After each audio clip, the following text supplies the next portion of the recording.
Ration బియ్యం మాయమైన కేసులో మాజీ మంత్రి పేర్ని నాని భార్య జయసుధ విచారణ ముగిసింది.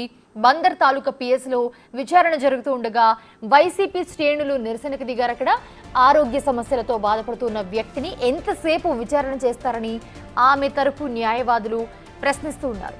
విచారణాధికారి యేసుబాబు ఆమెపై ప్రశ్నల వర్షం కురిపించినట్లుగా మనకి సమాచారం అందుతోంది. అలాగే విచారణ మొత్తాన్ని కూడా వీడియో కెమెరాలో రికార్డ్ చేశారు.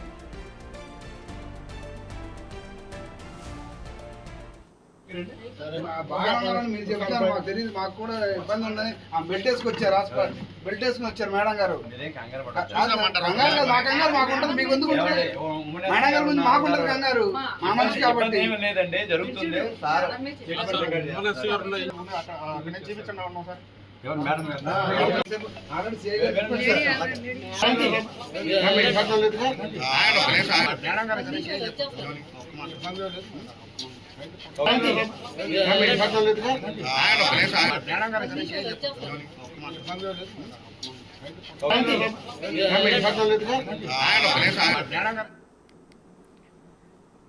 రైట్. రేషన్ బియ్యం మాయమైన కేసులో మాజీ మంత్రి పేర్ని నాని భార్య జయసుధ విచారణ ముగిసింది. ఇదే అంశానికి సంబంధించి మరిన్ని అప్డేట్స్ అందించడానికి మా ప్రతినిధి శివ అందుబాటులో ఉన్నారు. శివ, విచారణ ముగిసింది పేర్ని నాని భార్య జయసుధాది.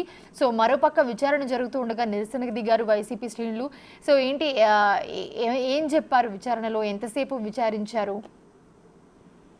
మనిషి మొత్తం మీద చూసుకుంటే కనుక వైఎస్ఆర్సీపీ నేత కృష్ణా జిల్లా అధ్యక్షుడు మాజీ మంత్రి పేర్ని నాని సతీమణి జయసుధని దాదాపుగా 2.5 గంటల పాటు పోలీసు అధికారులు సుదీర్ఘంగా విచారించారు. ఎంతసేపు విచారిస్తారని చెప్పి కూడా ఆందోళన దిగిన పరిస్థితి కనిపిస్తోంది. ఒకవైపు అనారోగ్య సమస్యలతో ఆమె బాధపడుతుంటే ఈ రకంగా ఇబ్బంది పెట్టడం సరైన విధానం కాదని చెప్పి పోలీస్ స్టేషన్ వద్ద వైఎస్ఆర్సీపీ నేతలు ఆందోళన చేసే ప్రయత్నం జరిగిన పరిస్థితి కనిపించింది. మరొకవైపు విచారణలో భాగంగా పలు క్లిష్టమైన ప్రశ్నలు సంధించినట్లు కూడా తెలుస్తా ఉంది.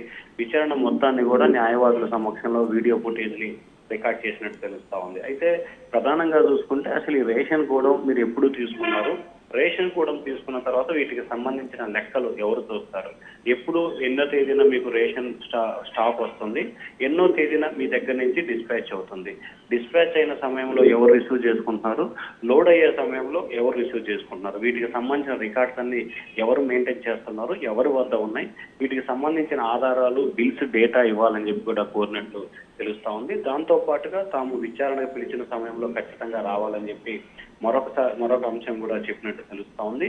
అయితే బియ్యానికి సంబంధించి మొదట తగ్గింది, ఆ తర్వాత పెరిగింది. ఇట్లా మొదట 300 మెట్రిక్ టన్నుల పైగా కూడా తగ్గిన తర్వాత దాదాపుగా ఆ తర్వాత క్రమేపీ విచారణ జరుగుతున్న సమయంలో కూడా పెరుగుతూ వచ్చిన పరిస్థితి కనిపించింది.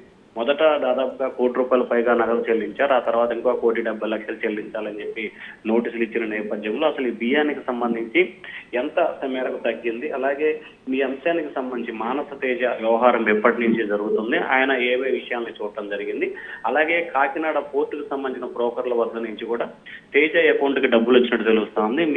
మీకు తెలిసే వచ్చిందా, తెలియకుండా వచ్చిందా, అసలు ఆ డబ్బులు అంత నగదు ఎందుకు ఆయన అకౌంట్ లోకి బదిలీ అవ్వాల్సి వచ్చింది అనే దానికి సంబంధించిన పలు రకాల ప్రశ్నలు అయితే సంధించారు. ఆమె అయితే గుర్తున్న వరకు చెప్పింది, తెలియని వాటికి నాకు తెలియదు, ఐడియా లేదు, ఆ రేషన్ వ్యవహారం సంబంధించి కూడా స్టాక్ వస్తుంది, స్టాక్ డిస్పాచ్ అవుతుంది, అదంతా కూడా డీలర్లే చూసుకుంటారని చెప్పి కూడా కొంత ఇబ్బందికరమైన సమాధానాలు అయితే చెప్పినట్టు తెలుస్తా ఉంది. మరికొన్ని వాటికి ఎవరెవరు హాజరయ్యారు? ఒక పక్క అజ్ఞాతంలో ఉండి ఇప్పటి వరకు సడన్ గా విచారణకి హాజరయ్యారు, ఏం జరుగుతుందో అంతా తెలుసు. సో ఎవరెవరు వచ్చారు విచారణకి? ఒక పక్కన విచారణ జరుగుతూ ఉండగా వీళ్ళు నిరసన వ్యక్తం చేయడం, దాన్ని డిస్టర్బ్ చేయడం, ఈ వాతావరణం అంతా మనకు కనిపిస్తూనే ఉంది స్టేషన్ దగ్గర అంతా. అంటే మోనిష, అదే మనం ప్రధానంగా చూసుకుంటే దాదాపుగా 1 నెల రోజుల కాలంగా ఆమె కుమారుడు పూర్తి స్థాయిలో కూడా అజ్ఞాతంలోకి వెళ్ళిపోయిన పరిస్థితి కనిపించింది.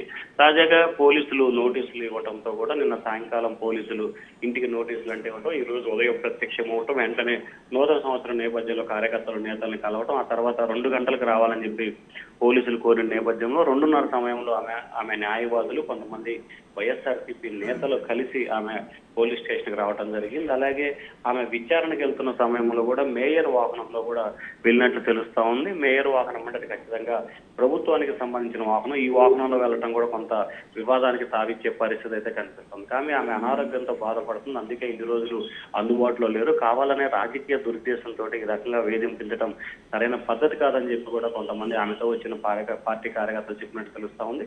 పూర్తిగా న్యాయవాది సమక్షంలోనే, పేర్ని నానికి సంబంధించిన న్యాయవాది సమక్షంలోనే 2.5 గంటల పాటు ఎవరైతే ఐఓ ఉన్నారో యేసుబాబు ఆయన పూర్తి స్థాయిలో విచారణ అయితే చేపట్టారు. మనకు అందుతున్న సమాచారం ప్రకారం కూడా మళ్ళీ ఆమె చెప్పిన సమాధానాన్ని బేస్ చేసుకొని తేజాని అలాగే కోటిరెడ్డి విచారించిన తర్వాత మళ్ళీ జిల్లా జాయింట్ కలెక్టర్ సివిల్ సప్లై అధికారులని మరోసారి వారి దగ్గర డేటా తీసుకొని వచ్చే వారంలో మరోసారి పేర్ని జయసుధని విచారణ పిలిచే అవకాశాలు కనిపిస్తా ఉన్నాయి. Monisha, right, thanks for the update Shiva.